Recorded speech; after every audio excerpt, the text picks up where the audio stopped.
going on with the nerves in your eye. I want you to see a specialist.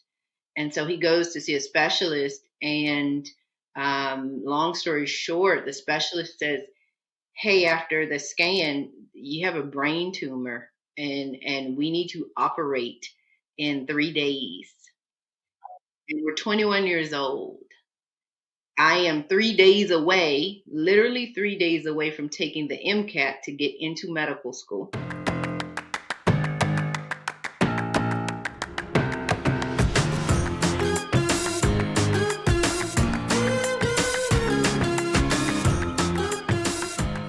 Hey, it's Zack, and I'm back with another episode of Elevate and Accelerate. And today I am super excited to be talking with a subject matter expert, Dr. Crystal Nelson. So I'll introduce her bio in a little bit here, but we've been talking a lot about story and the impact of story in your life and in your business and things like that. And today I'm talking with somebody who is a distinguished medical authority and entrepreneur in the realm of mental health.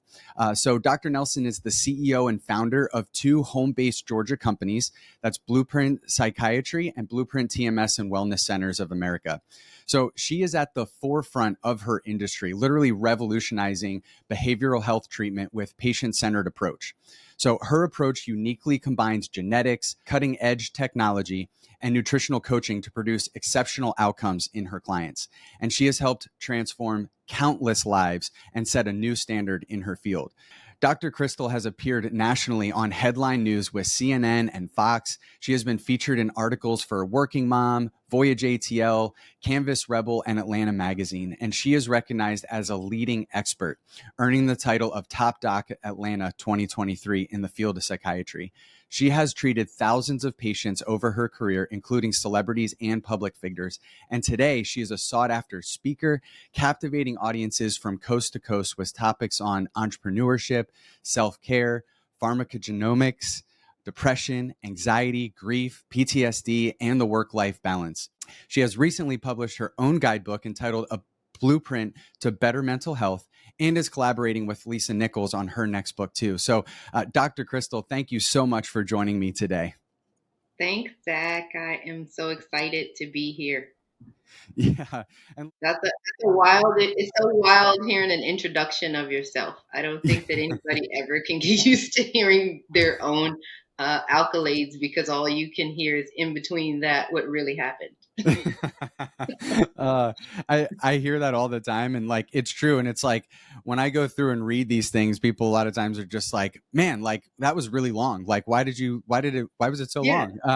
And it's like, well, this is really setting the tone, because the reality is that you've accomplished so many great things over the last 15 years and even more.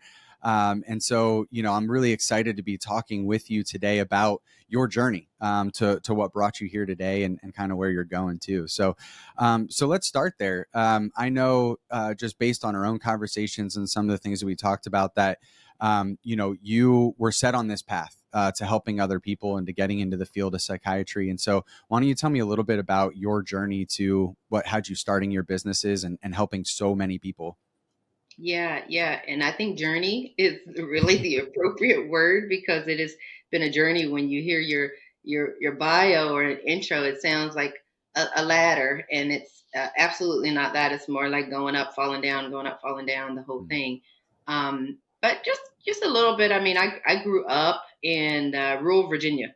So I grew up in like a one stoplight kind of town in Port Royal, Virginia, where the only claim to fame that Port Royal, Virginia has is it's the place where John Wilkes Booth, who assassinated Abraham Lincoln, fled and was captured. So not a whole lot happening. Not a whole lot happening in Port Royal, Virginia, but grew up there with mom and dad, two sisters, those three girls. And, you know, now as an adult, I can look back and tell the story and realize that we were, you know, lower income. But at the time, I didn't know that. I didn't know that. I felt like we had everything that we needed.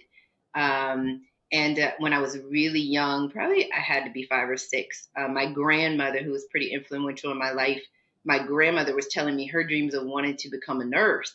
And I thought, oh, wow, Nanny, I could be a nurse too. And she says, no, baby, you don't have to be a nurse. You can be the doctor. And so from there, kind of set my sights on that. And the only doctor I'd ever seen was on the Cosby Show. Heathcliff Huxtable is the only doctor I'd ever seen that looked like me. But I decided really young that that was what I was going to do, and then went forward. Now there were lots of turns and twists, of course, in accomplishing that. But when I got to the point of choosing psychiatry, that was really, really out of the blue. I decided I was going to be an OBGYN when I was 5 years old, because that was Hmm. the only doctor that I knew that I could be, that I had seen. And then when I was in medical school, and it's time and I'm going forward to be an OBGYN, one of my attendings said, you spend way too much time caring about whether or not the mothers are connecting with the babies, and if Hmm. they are bonding.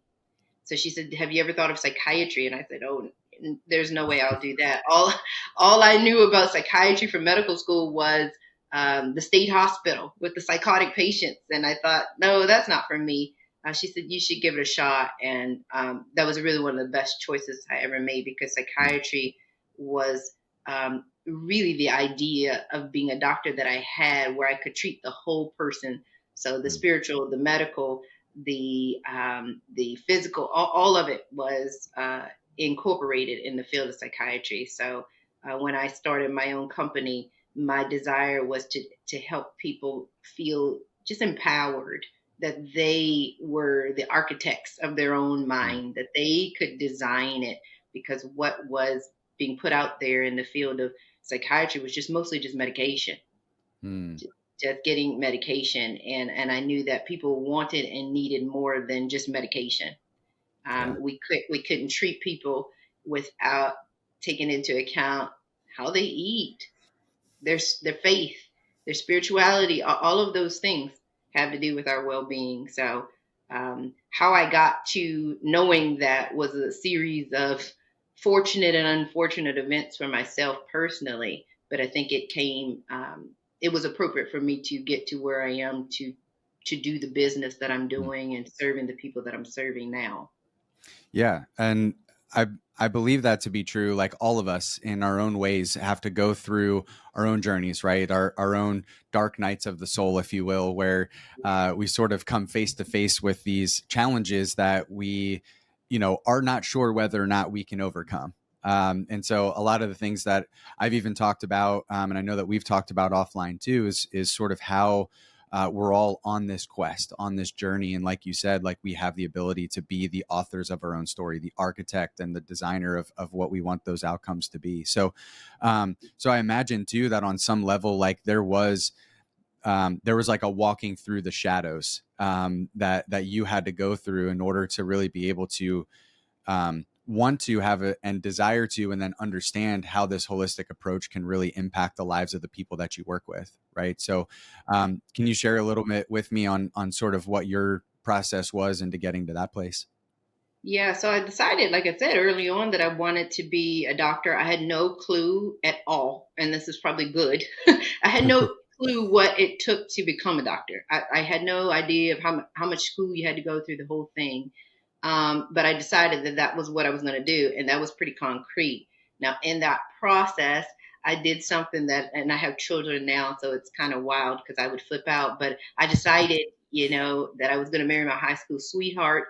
We had met when we were 14 years old. We were in love. He proposed in high school, and we're going off to college, and we're going to get married. And we did that. So we did just that. Got into college. We go off. We're 21 and get married senior year of college. And within less than 7 months after finishing college, we had moved, and he had stepped on his glasses and broke his glasses playing basketball. So he went to the eye doctor to get new glasses. And Hmm. we're 21, mind you. I was telling people we're 21. So he goes and he gets new glasses, and the doctor says, "Hey, there's something going on with the nerves in your eye. I want you to see a specialist." And so he goes to see a specialist. And long story short, the specialist says, "Hey, after the scan, you have a brain tumor." and we need to operate in 3 days. Wow. And we're 21 years old. Yeah. I am 3 days away, literally 3 days away from taking the MCAT to get into medical school. And, all of this happened. So I take the MCAT. I have literally to this day no memory of taking the MCAT. Obviously, I did, but he goes and he has the surgery. I take the MCAT, he has the surgery, and we from there start on this journey of our relationship of the next 11 years, him having cancer. So Wow. he gets a diagnosis, they remove the tumor, and then for years we go through chemo, radiation, surgeries, medical school, a kid, the whole works, while all of this turmoil is happening in the background. But I look back and I think one of the things that didn't change is I never changed the end of the story. Hmm. I never changed the end of the story that I was going to become a doctor. No Hmm. matter what was happening, that wasn't an option for me not to become a doctor. I would say his illness probably fueled me even more, because then I wanted to know how to help him. I wanted to understand medically what I could do Yeah. to help him be here. He was told he had 1 year to live and ended up living for another 11 years with cancer. So, all of the things that could happen that would have taken me out of getting to become a doctor were necessary. Hmm. Those were the things that sharpened me into the doctor that my patients needed me to be. I mean, What an incredible story. I mean, yeah, I can't imagine. Like, I honestly, it's so hard to imagine what getting that diagnosis, as a couple at 21, right? Like, I remember when I was 21, like that, I right. thought I knew everything and I knew nothing, right? It's like, and then life hits you and here you are on this journey. And like you said, it's like um, a lot of times in those situations, I feel like myself included in many different areas of my life, it's like without that clear vision and goal of where you want to go and what you want to do, it's easy to then like start telling yourself a story of like, well, then I'm just not meant to be a doctor. Like I'm just not meant to do Absolutely. this. Right. And so you play this through your head and then you don't do what you say you're going to do. And then here you are like not lost that focus, still got 11, 12 years with your husband with that diagnosis, right? And then have been able to build an amazing practice and are now, speaking and helping other people and empowering other people. Like, what a great example of how, just not letting the story be written for you, right? But keeping in control of that. Absolutely. Just taking control of it. And what is important to note in that is it really was a conscious decision. So it wasn't just like, hey, I'm just gonna keep going, and that was something easy. Like you said, the thoughts of, well, maybe I'm not meant to do this. Mm. Maybe this is just too much. Of course those thoughts came, but it was a conscious decision to say, no, that's not how I want it to turn out. And Mm. then especially later on when he passed away, and then I'm a single mother with a little girl, it was truly a conscious decision to say, I am going to show her all the possibilities, that you can go through these things and still have joy, still have happiness, still have goals that you meet and you accomplish. So it was a conscious decision. It's a conscious decision every day to keep going forward, because it is not easy every single step of that at all. So, Yeah. yeah. I mean, I feel like you, obviously being an expert in this field, have such a deeper and wider understanding of all the different things that are at play in somebody's body, in their mind, in their spirit, right? And I think that's one of the biggest things that I've been realizing in my own journey is just how much your mind, body, and spirit all play together, right? It's not just one, it's not just the other. And so one of the things that we had talked about, even just right before hopping on here, was the difference between psychology and psychologist and psychiatrist, which is something that maybe the public doesn't know that much. I wasn't aware of all the intricacies between it, but can you do two things? One, to kind of describe the difference between the two, and then how in your psychiatric practice and what you're doing there, it does pull in like all of these different elements of mind, body, and spirit to really help people affect their outcomes, and be in control of those outcomes. Yeah, yeah. I think that the major difference just noted between the psychiatrist and the psychologist is the training that we receive. So, psychiatrist, I'm a psychiatrist. So, psychiatrists, we go through medical school just like every other medical doctor, and you go through all the specialties, and then you choose which of the specialties that you will do, and then you go for further training. But there's a lot of the medical components because we can prescribe medications. You gain the psychology. So in your training, you learn the psychology or the understanding of human behavior, but you have the ability to influence by way of medical intervention. Psychologists are going to go to graduate school, get a PhD. They're going to definitely learn probably far more than we do on the psychology of the way that people think, but they're not able to prescribe medications or to intervene on the other aspects, the medical aspects. What was so appealing to me about psychiatry was that it had all of it. So Mm. I got to understand, I was trained on how to understand all the medical components, but then later in residency learned the psychology behind why people do what they do, why they think the way that they think, and then in treatment on a day-to-day basis I'm free to do it all. I'm free to talk to them about their spirituality, the medications, their family, their background, the psychology of why they think. And so for me, and I didn't know that when I said I wanted to be a doctor at 5 years old, I had no idea that I wanted to do that. But I knew that being a doctor for me meant I needed to talk to the whole person. And Mm. psychiatry was the fit for me where I got to talk to the whole person and treat the whole person, not just one symptom here at a time. Yeah. Yeah. And that's helpful, at least to understand kind of how you can bring all those things in, like you were talking about with genetics and, and Yeah. how, and brain chemistry and medications. And you even mentioned Yeah. like magnets and, it's like, Yeah. that's Yeah. It fascinating gets to me. fascinating, right? I still get fascinated by it, which is still good after all these years. It's exciting to look at because and to your point of storytelling, you know, if you can tell the story in the way that you want it to go, you influence everything. And Mm. sometimes the story that we are telling is informed by false thought. I can tell myself a story that you might say, well, that's not what happened. Mm. And you tell a different story. So getting people to get insight into how they tell their story, why they believe what they believe. Sometimes that's influenced by, difficult situations, trauma, things that have happened. But you can decide that, hey, I want to tell the story a different way. I want to come out as the hero, the Mm. triumphant at the end of this thing. I can change it up. So it's exciting, and to know that that's not just um, well, it's not woo woo stuff. That's not a medical term, but it's The woo woo. you chemically can think a thought, and chemically there are changes happening in your brain and in your body that are happening for you then to have that feeling, to then Mm. have that behavior. That's real stuff, and there's a Mm. lot of power in it when you understand that you have the ability to control that.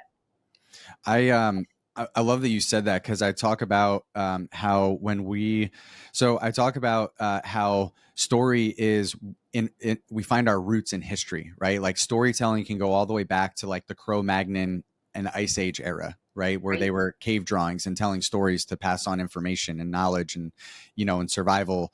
And then it transformed, like as technology changed, as societies evolved, the art of storytelling has changed, but like we are still storytellers, like, and it's not just rooted in our history and a part of who we are. It's also like chemically, like when we hear a good story or when we watch a movie, it's like the mirror neurons in our brain are firing, and so like we're feeling the emotions that they're feeling. We're our brain waves are in sync. Like it's just like chemically oxytocin and dopamine and all these other things are being released. And it's like, we are literally wired for story. And so if we tell ourselves, if we're sitting in here telling ourselves, woe is me, I'm not capable, I'm not good enough, and that's the story, we're reinforcing that chemically and emotionally and physically within our bodies, like over and over and Yeah, over again. yeah, absolutely. And then ultimately manifesting just that. So, Mm. I tell clients often, I can't say hocus pocus necessarily, and there would immediately be some type of magical thing that would happen. But my words are magic. I mean, it is magic. I can think a thought long enough, focus on it, then feel that feeling, then have the behaviors that bring that thing into my life. That is magical. That Mm. is exactly what we all do, good or bad, though. And that's where we kind of get caught up, of course, where we can spend so much time in the negative thought and then wonder why the outcome is the way that it is, because that is the predominant thought. That's going to then be the predominant story. Mm. And it's really rewarding for me when I am talking to clients or working with them and I see that light bulb come on, or that switch that happens once they realize, oh, I could just change the story. Mm. I could just change how I'm telling this. I had a client, this is an example, this recently happened. I had a client of mine who unfortunately had gone on a trip and was drugged. She was given a date rape drug, Oh, wow. and she was just very distraught, um, very anxious about leaving out of her house after that and going out and being social. And we talked about it, and I said, so we can tell this story to ourselves that I was drugged and I could have been taken advantage of and all the things. Or you can tell this story as I was drugged. However, I was not assaulted because I had family members that were with me who saved me from the situation. I then have followers. This is a particular client who has followers. And then I went onto my platform and I shared what happened to me, and I prevented other women from Mm. being drugged. I mean, you can tell that story in a lot of different ways. You can tell it where you feel the victim, or you could tell the story where you're the heroine of the story, and now you have changed the outcome and it had an impact on other people. And we all have the opportunity to do that Mm. on anything and everything. It's how we're going to choose how we're going to choose our perspective. There's this quote that always like rattles around in my brain, and I'm not sure who said it. So maybe we could find it and put it in post processing. But it's your perception is reality, right? And there's some truth to that. There's probably some ways you could pick that apart and say that it's not true, but it's this idea that like our reality is subjective to us, like, and when we look at it, we have the power to frame that story however we want. And the problem is that a lot of times, like you're talking about, is we take the stories of our past, even past traumas, and hardships that we've gone through, abuse and other things, which are damaging and hurtful and painful and do affect Right. us, like, but as adults and as we get older, we have the ability to go back and reframe that story, like to not look at it as the thing that holds us back, but the thing that can propel us forward, right? And you've lived that, and you've helped thousands of clients do that too. And so what I would love to hear, and I imagine you talk about a lot of this from stage, right? Like how you empower people and inspire them to go out and do this kind of stuff. And so, like, what, as we're talking about it, like, what are some simple things that we could do to kind of recognize those stories that we're telling ourselves, and then maybe even shift them in some way? Well, that's a good question, because I think that your feelings are always your GPS system on Mm. things. So, if I have an experience that happened to me and I'm retelling that story for the third or fourth time, because we'll tell the same stories again and again. And I'm telling the story for the third or fourth time, and every single time I tell that story, I go back into the sadness. I go back into the space, and I can't get out of that.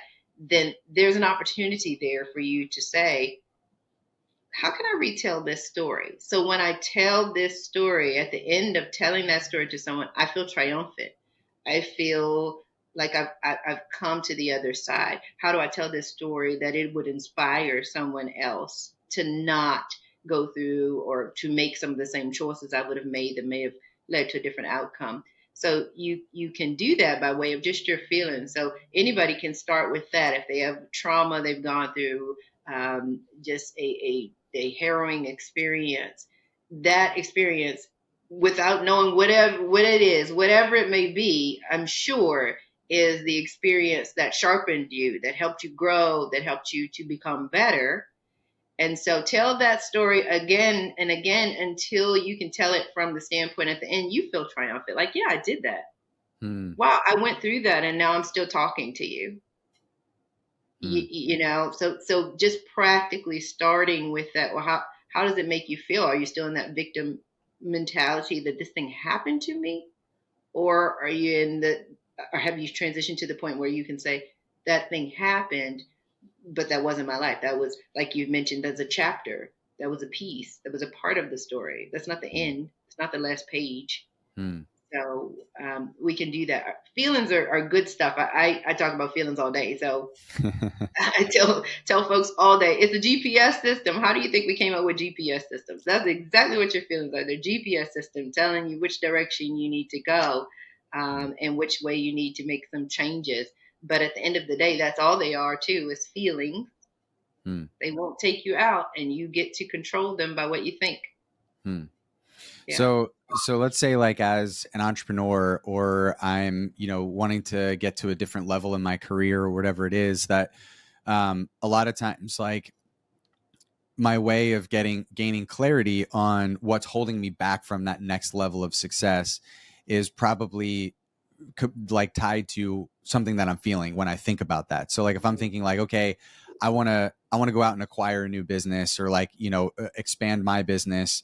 But then like the doubt comes in, or something like that. It's a window into something else completely, and has really nothing to do with whatever it is that you're thinking about. Right. Is that Yeah. kind of what you're saying? Yeah. And that's where those stories of the difficult things that we've been through can be really helpful, especially if you're an entrepreneur, because what you can pull from those is that I felt this fear, I felt this doubt, I felt this thing before. I've already felt that. Hmm. So I've already navigated that feeling and I got past it. So, and I tell clients this often, what feeling are you going to feel at this point in your life that you haven't already felt? Like there's no, by the time you've reached a certain age, after you've experienced at least a loss in your life, you've at that point experienced most of the feelings. Intensity will change maybe a little bit over the years, depending upon what happens, but there's no new feeling that Hmm. you're going to feel. So if you felt fear before, you know what that feels like, and you know in order to get through it, you just keep moving and go right through it. So as an entrepreneur, I mean, and as an entrepreneur, that is the choice you literally have to make every single day. I Hmm. don't know how to do this. I'm fearful of how to do it, but I'm going to move right through. I'm just going to keep going. I'm going to keep moving forward. And as you move forward, the wonderful thing about fear is like right on the other side is all the good stuff. Hmm. All the good stuff's on the other side, exhilaration, joy, all that good stuff. So Yeah. you just keep moving. Well, and you've done that, right? I mean, we've talked about how like you had to navigate at a very young age, just this diagnosis with your husband, and then what that was like, going through all the treatments and being by his side through all of those things, and at the same time, you know, building your business and your career, and where you are today and what you've done. And so, it's interesting to me, or what I would be interested in is like how you obviously had moments of doubt, you've had moments of fear, you had moments of stuff, but like at the very beginning, right, like you didn't have a picture of where you would be today, right? You didn't know what it was going to look like, but you made micro decisions along the way that led to where you are now. And so like I guess my question is like, did you expect to be where you're at today back then? And what was kind of the process of how at every stage you just sort of not only kept pushing through, but like it just seemed to keep building, right? Like, it's just so interesting to me that like most of the time when people reach a certain level of success, a lot of times they look back and it's just kind of like, I had no idea this was what my life could be like. I couldn't even have pictured it like this, but I stayed true to like this one thing or these couple of things, and by staying true to that, here's how I ended up here. Yeah, yeah. And I think you're so right. If someone would have told me that this would be my life today, there's no way I would have believed that. I mean, I couldn't see that at all. And I had so many different visions of what it was going to look like. I mean, being a doctor was one that was pretty solid, but how my family would look, where I would be at certain stages, I had various visions of that, and it kept morphing. And I think it was important that I was able to, number one, adjust. So I think if you're going to accomplish anything, you have to be flexible. You set the plan, but you have no idea of the how.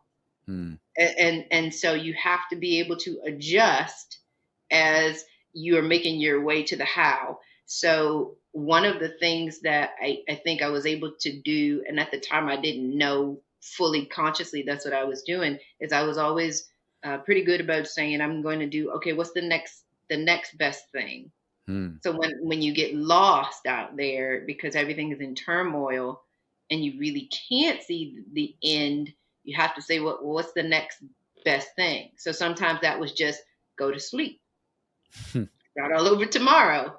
Some days it was just get up, go to class, get up, go see these clients, get up, go take care of your daughter, take her to school. Just what's the next best thing? Because it's all those little small things, those little micro decisions that will get you to the end where you can look back and say, oh, I did accomplish that. I did become, the entrepreneur, the doctor, whatever it is that you're setting out to do.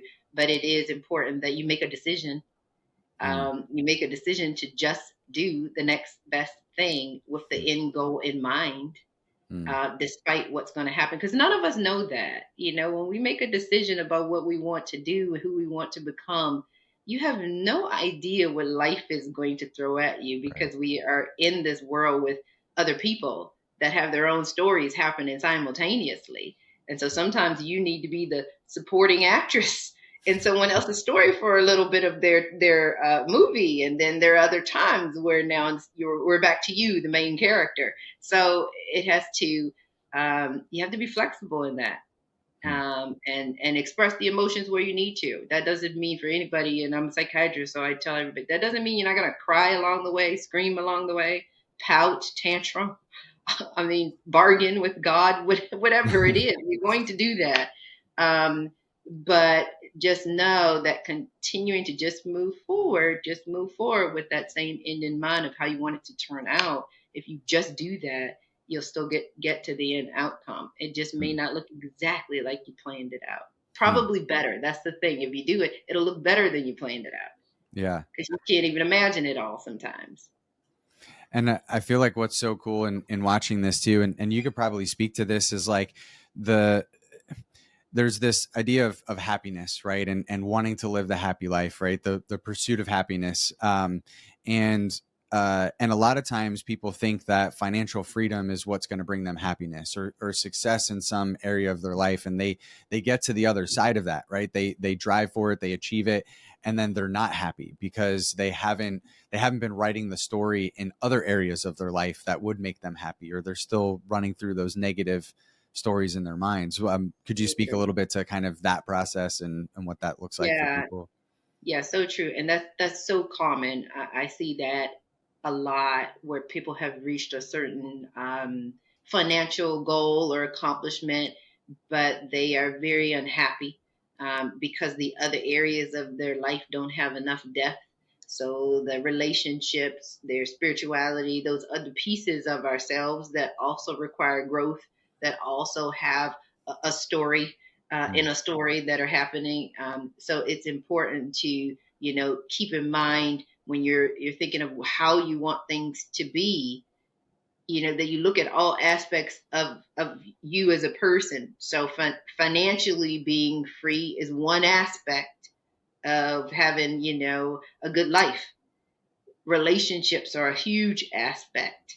Hmm. that sometimes get put on the back burner. Your relationship, not only with other people, but the relationship you have with yourself, the relationship you have with your creator. What do you think about that? All of those pieces have to have their own uh, journey for us to reach a point in place in our lives where we say, hey, I'm satisfied, I'm happy with the outcome Hmm. of that. And so all of them are going to undergo some trials and tribulation before we'll reach that ultimate in space where we're pleased. And so I think that that's where a lot of folks that I see, of course, that'll come see me, they've done the financial piece. That part Hmm. wasn't so difficult. It's all the other stuff, Yeah. because in trying to go after their financial goals, they took all the faulty thinking with them. And so all of the faulty thinking is still playing out in all the other areas of their life. Hmm. So we've talked about how we're on a quest, right? That's kind of that's the plot line of people, because our story doesn't end when we overcome the monster or the rags to riches, right? Where you reach that level of financial success, like that's not the end of the story.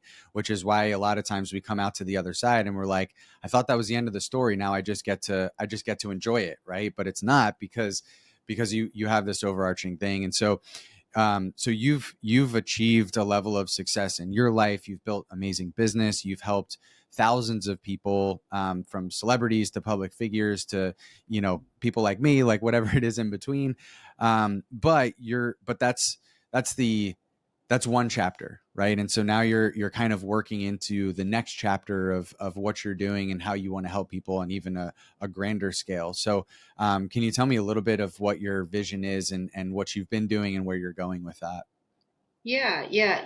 This part of building the businesses and growing the companies where we service all these clients, that wasn't even something that I knew at the end of the day would be um, be the next chapter. But once you find yourself in that chapter, then what happens in successful endeavors is that you realize, okay, well, I have to reinvent myself. I have to figure out ways where what I've learned over these years continues to impact people. So for myself, I've been seeing lots of clients over the years one on one. And now I'm moving and transitioning into talking to more people at a time, having a greater impact on larger numbers of people, doing speaking engagements, you know, writing books, being able to, have basically me talking to more people at a clip. Yeah. And I think that everybody will probably be faced with that if they're climbing that success path, because you realize, okay, I have to work smarter, not harder. I have to be able to deliver this same thing that has value, but to more people in a faster way. So that's where I am now, and it's been exciting because now getting into writing, definitely speaking, and it's been exciting. A whole brand new chapter again. That if someone says, "Hey, that's part of being a doctor," what if they when they didn't tell us that in medical school? Nobody told me you could write books and talk on podcasts and the things that I'm doing. Um, but it keeps it interesting and it keeps me passionate about wanting to help people. So I'm excited about all the next phases of the next chapters of this. Awesome. So just a couple more questions for you here as we sort of round out our time together. This podcast is really focused on helping people to understand their story, which is their brand. And the idea is, to elevate your brand and accelerate your journey to success, right? And so we can only really do that once we understand our story and the story that we're on. But you've had some success in building your personal brand and how that's helped you grow your business. I mean, you've been a subject matter expert and invited on, to news stations and things like that. So can you kind of share with our audience a little bit who's thinking about building a personal brand or in the process of doing that, how that's contributed to your success or the growth of your success to that next level as well? Um, what I'll say for anybody that is trying to kind of step out there and do that, and it's so appropriate, of course, what you have been sharing. Your story is it. That's what makes you the person that the world wants or needs.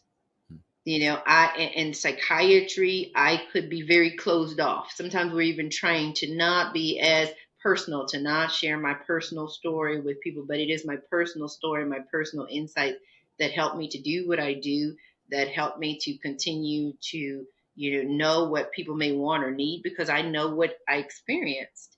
So using your story to brand yourself, I mean, that's really what separates you from everybody else.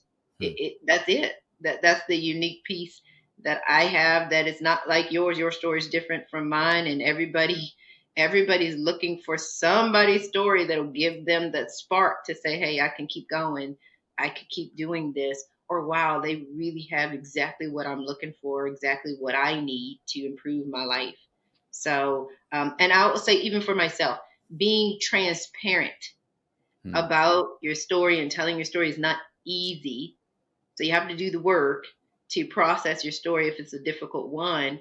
But that's it. That's really the freedom. That's what really kind of catapults your business. Once I started talking about who I was to patients, that's what catapulted my business Hmm. because I was relatable to them now.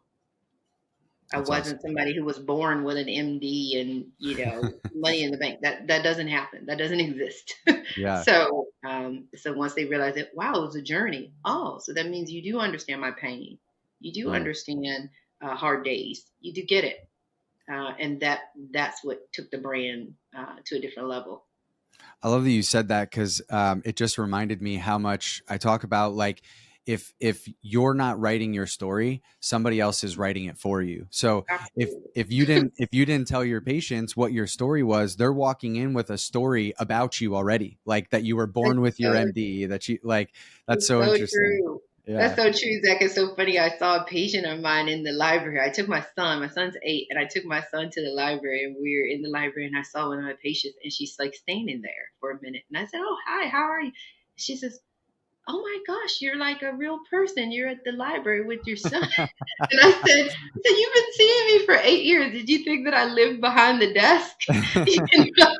you know, that's exactly what you're saying. She has a narrative of like I'm not a person. And then she sees me like, oh, I'm a real person. Exactly. I'm a real person that just went to school Yeah.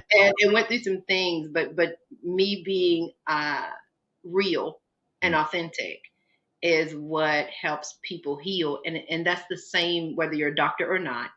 Mm. Your authentic self, your authentic story is what heals people. That's how we're a people from that storytelling, like you were talking about from ages and ages ago. That's how we have healed and become better people by continuing to share our authentic stories with others. I love that. Well, thank you. And so the last thing, and I ask everybody this question, and to kind of summarize everything, if there's just like one piece of advice that you would give to our listeners today, or the people watching this on YouTube or whatever, like what would be that one thing that they could take away and start doing today to help, put them on that trajectory of being in control of their story? I would say just Mm. move, do it scared. Don't wait for the moment where when I feel this, when I get the money this, when I do it now, do it scared, do it until you don't feel the feeling anymore that's keeping you from doing it, because that moment doesn't come until you just keep going. You just have to make that decision to just move, do it, and keep going. I Yeah. love that. That's great advice. Well, listen, Dr. Crystal, thank you so much for sharing your wisdom with me today and anybody listening. I really appreciated it. And it's just amazing to see the story that you've written so far. And I'm excited to see what that story is going to look like moving forward. So thanks so much for being on here today. Thank you so much for having me, Zach. It's been great. I enjoy just having good conversation with people, and it's been good conversation. So thank you. Yeah, absolutely. And thank all of you for listening today. As always, if you found this helpful or some valuable information, please like, subscribe, share this with friends, family, anybody that you think would benefit from knowing that they can be in control of their story to reach that level of success, however they define it in their lives. So until next time, keep elevating and accelerating. Cheers.